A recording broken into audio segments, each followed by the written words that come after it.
Arkansas or bust.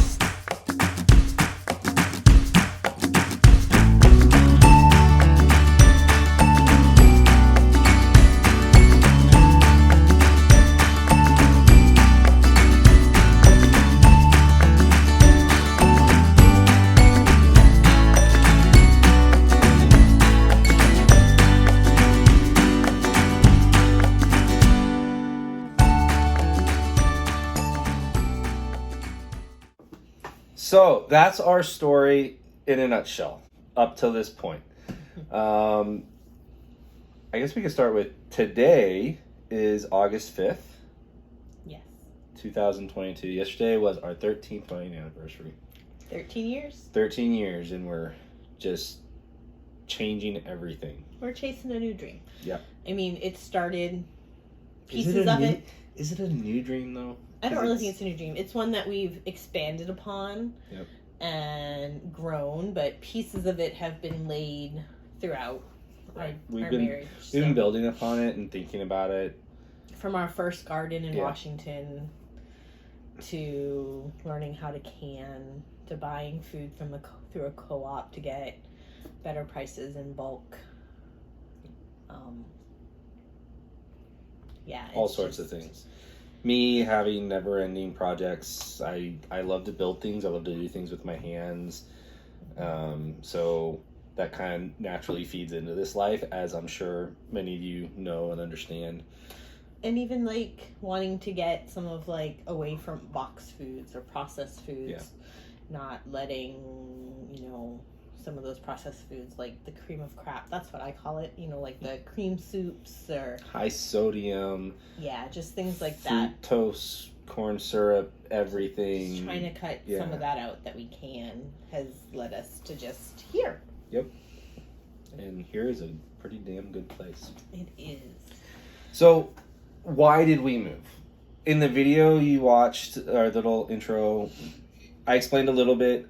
I left my job as a federal employee, and we could have stayed in Washington. Like finding work there would not have been a challenge per se or anything like that. But we love Washington. We loved Washington. We loved our church. We loved our family there. Our friends. And just where we were. I mean, we didn't have a ton of land, but we would have been able to do some things on it. Yep. Just the beauty. Western Washington is a gorgeous, gorgeous area. Yep. But the reality is the politics of that state, and then I don't want to go too much into the politics on this channel. I've got my podcast and HazarousLiberty.com for that. So if you want to know more about the politics go there. This isn't what we're doing. Stems out of that, but it's not it. Yeah, and it's not because of the politics. Yeah. So we moved because we felt it was the best thing for our family. And the time.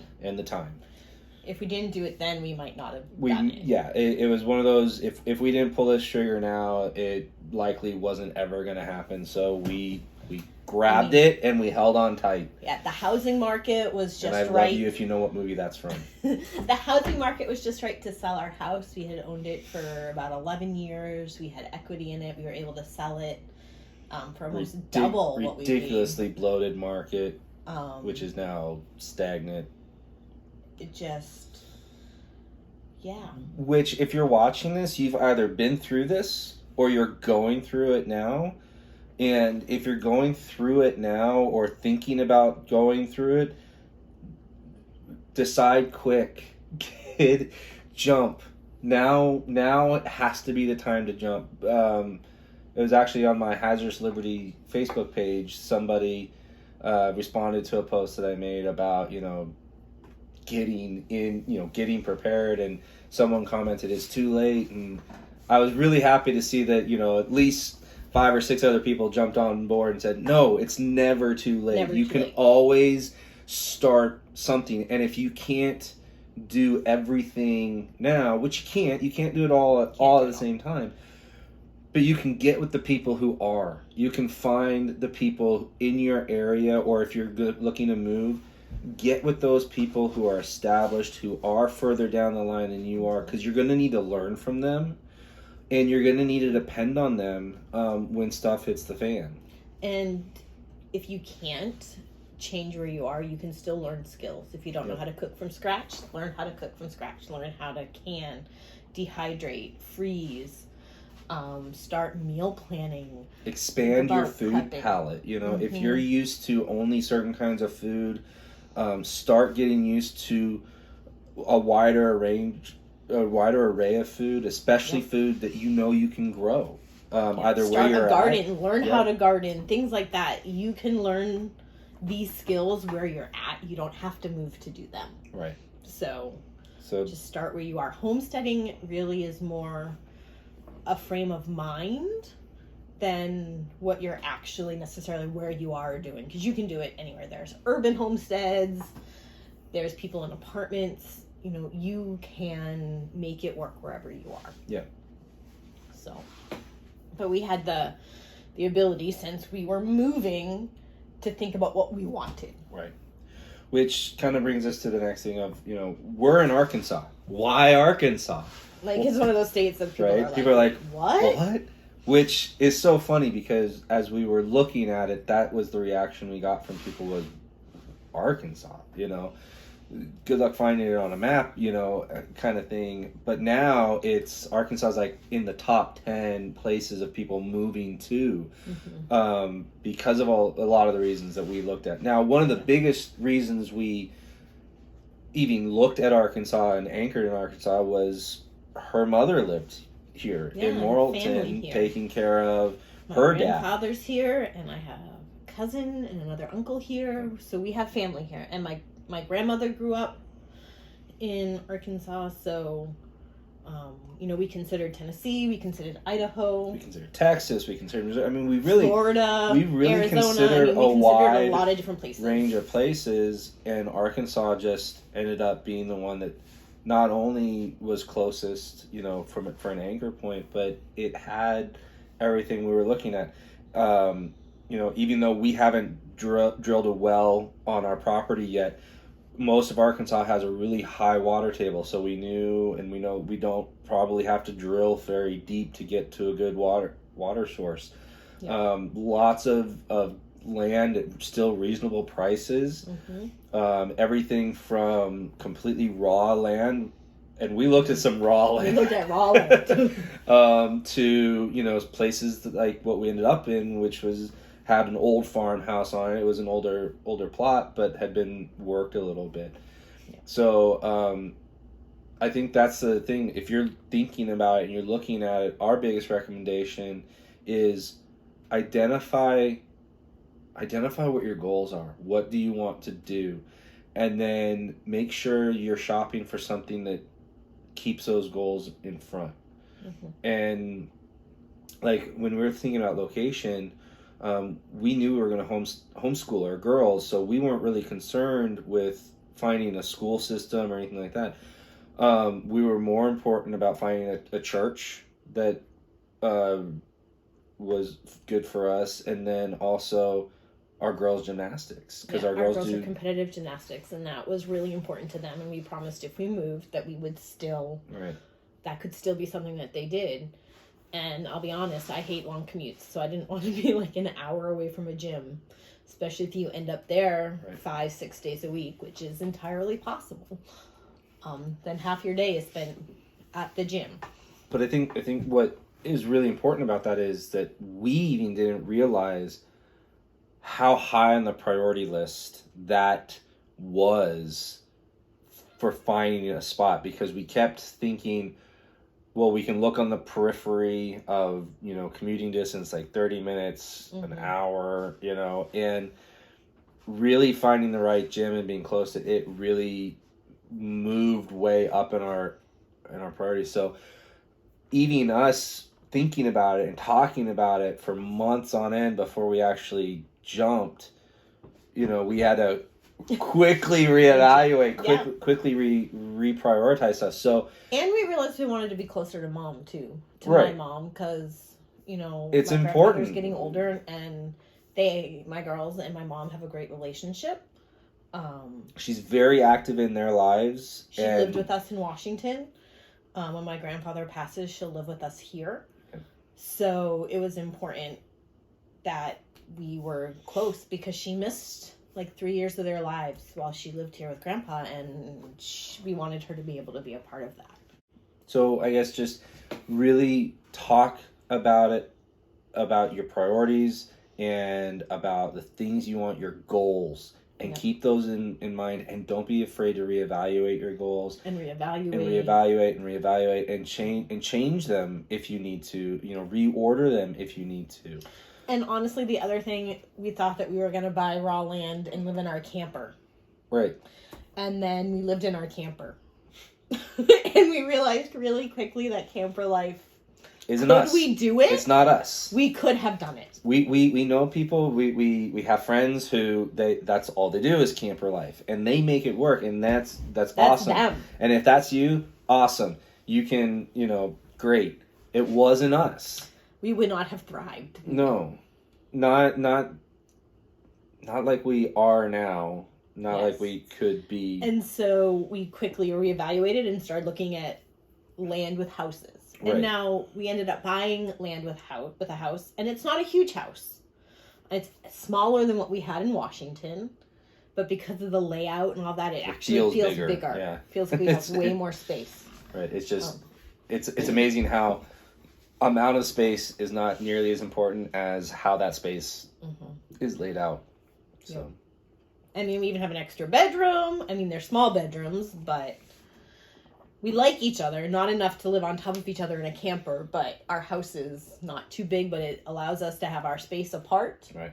But to be together. And and that was another big factor, important thing for us was having our girls be able to have their own rooms, even if they were small rooms, to be able to have their own rooms was really important. So, and like we mentioned, Tyler really likes projects, and expanding a house is not out of his wheelhouse, and he's not afraid of it. Right.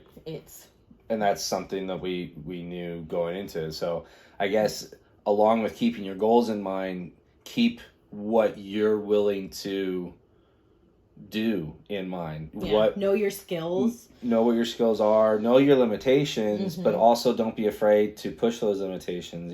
Between the internet and then working with people in your area, the knowledge base that you have to work on, friends at church, friends in your neighborhood, family members, people at work, that are willing to lend their expertise or their labor or any aspect of that, broaden your horizons as far as what your skill set is. Not only establish your skill set, like you were saying with the homesteading, but if you can learn if there's a tool you don't know how to use and you have the opportunity to learn how to use it, do it. Just pick it up and start playing with it. Yep. You never know what you can do or what you can't do until you actually give it a try. I mean, YouTube is amazing because you can just watch. We've been watching videos on solar power and. Well, our chickens, our meat chickens. We have no idea what we're doing with the meat chickens. We really don't. Other than what we've seen in videos, and we've watched a lot of videos. Yep. We like to watch Justin Rhodes a lot, Better Together Life. So the Land. Homesteading Family. Yeah, we learn by watching other people, and then we adapt. You see it from enough other people doing it, and then you are in the midst of doing it all of a sudden, and you adapt and you say, well, okay, we'll do this.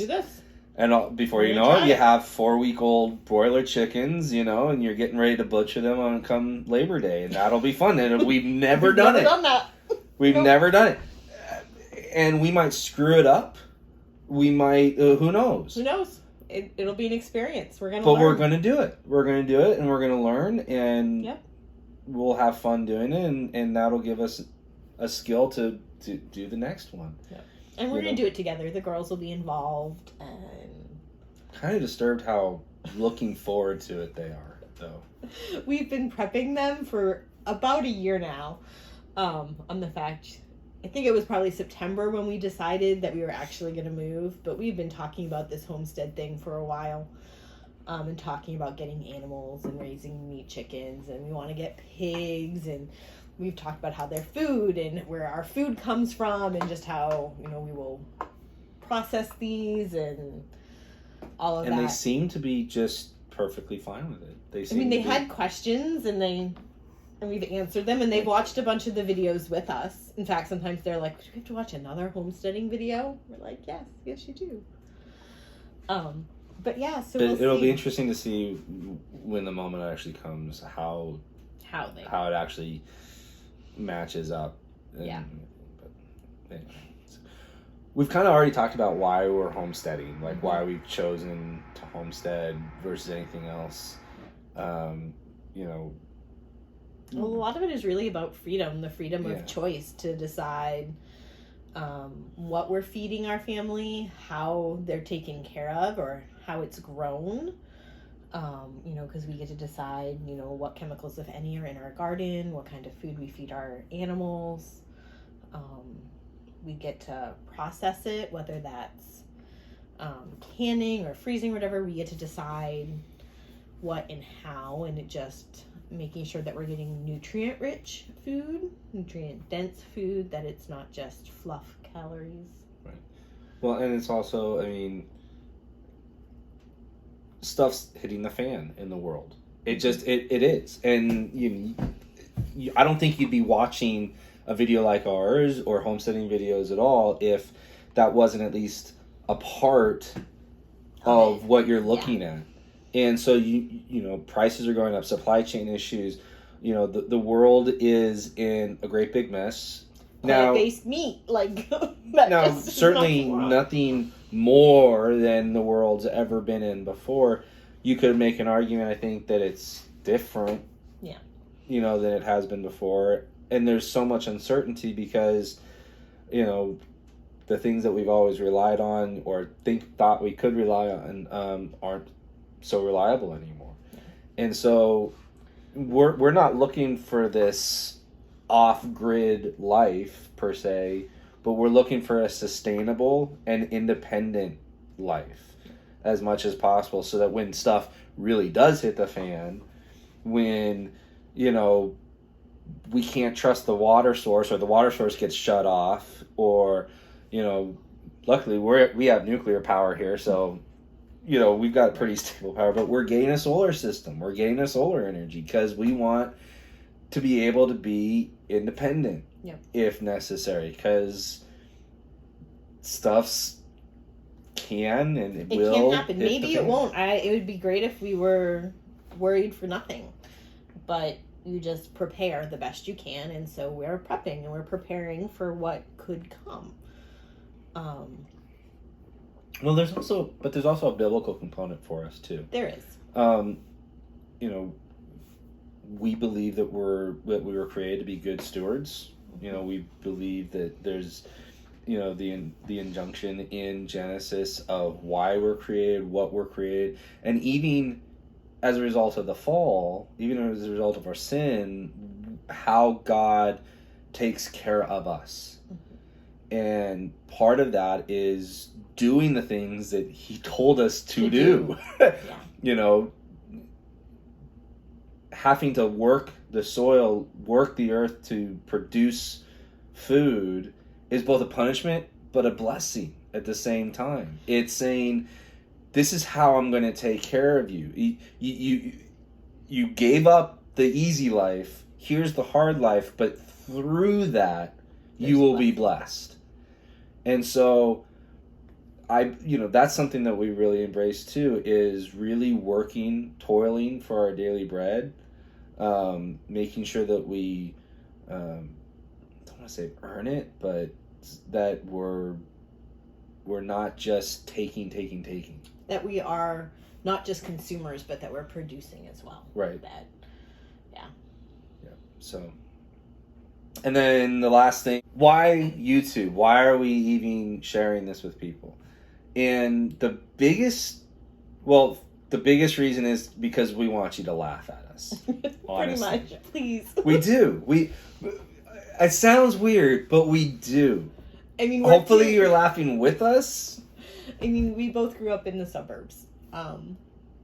Tyler in a bigger city than I did, but we are not country folk like that. This is not us. It's so funny you say it that way because so she grew up in Mansfield, Massachusetts, which if you're at all familiar with the I-90 corridor, you know, it's a parking lot between DC and Boston. It just is. With the exception of small sections of the Jersey Turnpike, it's a parking lot.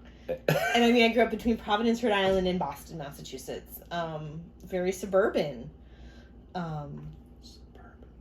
Yeah, but I mean, he grew up in Eugene, Oregon, and so that was it. It was Eugene, Oregon, and that, you know, there's Springfield. Kind of, we don't talk about Springfield, and there's other little small areas. But I guess what I'm saying is there was Eugene. It was a bigger city, but it was isolated. Whereas Mansfield is a suburb of a suburb of a suburb of a suburb, and they're all connected, and you have no idea when you're going from Foxborough to Mansfield to wherever else it is because it's all one continuous mess.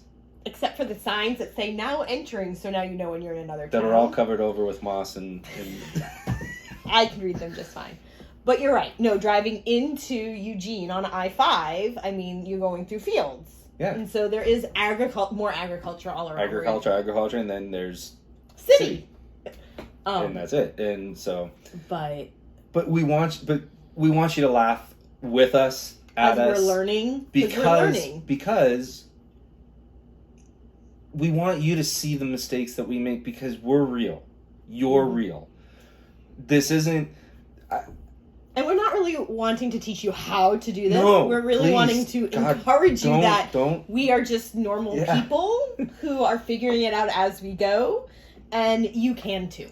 Yeah. You can do this. If we can do this, you can do this. And I'd say the biggest thing, and this is hard for me because, I hate being watched while I do stuff. He does. I have such an inferiority complex. It's so weird. But at the same time, I want to share that because one of the biggest things the lessons that I've had to learn, especially with doing stuff, is, well, you know the saying, what opinions are, right? What opinions are like, and everyone has one. And YouTube and the internet magnifies that. Social media magnifies that. And you might feel intimidated and want to say, am I doing this right? Am I doing this? Am I doing this right? Yes, because you're doing it. Yeah. That's what makes it right. You may fail. And that's okay. That's something else that we really are trying to teach our girls. It's okay to fail. Fail hard. And you can do hard things. Because you know what? When you do hard things, chances are you're going to fail. At least some of it or part of it. But you try again and you keep working on it. When I did theater, one of the things that my director always would tell me is, if you're going to screw up big enough so I can see it and correct it. Now, that's not what we're here about, because no one's going to correct you. But we might give you some insight of a different way to do it, and we might show you a way definitely to not do it. And hopefully we can, if as you follow our channel and we get to know you and you leave comments and we can interact, and hopefully you'll give us as many suggestions as we give you. But most of all, we want you to enjoy the experience, because that's really what we're looking to do out of this, is enjoy the experience, learn, and have fun. Yeah. And like you said, he does have his political podcast that he's doing. Right. I do have on Instagram Hazardous Liberty Homestead, where I've been doing mostly pictures of the garden and some of our animals, but mostly the garden because that's my big experiment this year. I do have the politics, and again, that's a lot of why we're doing what we're doing. It feeds into it, but this channel, what we're doing with the homestead side of it is more about what flows out of that for us. We have our politics, we have our ideas, we have our faith, and all of that. We're not afraid to share any of that, and we will be. But we want this channel to be focusing on how we're applying all of that, our faith, our politics, our family, everything in how we live our lives and how we are building up a sustainable life, or a rooted life, as Justin Rhodes might call it. You know, permaculture, I think, is the Brothertons Better Together Life call it. Well, I think that's just what everybody calls it. Probably. See, I'm learning too. So yes, we're all learning. And as far as the quality of the video, we'll get better at that too. We'll get better at that too. We may invest in some equipment. Right now, we're using I thought you were gonna have the microphone. Oh, remember I told you I couldn't plug it in. I forgot. Yeah. Or I was too busy. I need to get it adapters for the Wham. I remember the adapter. Microphone to plug in. I remember now. For my iPhone, for my old iPhone. So, yeah, we'll figure it out. We'll figure it out and hopefully we'll only get better from here. She doesn't like doing the video as much as I do. Let me rephrase that. She doesn't like doing the video at all.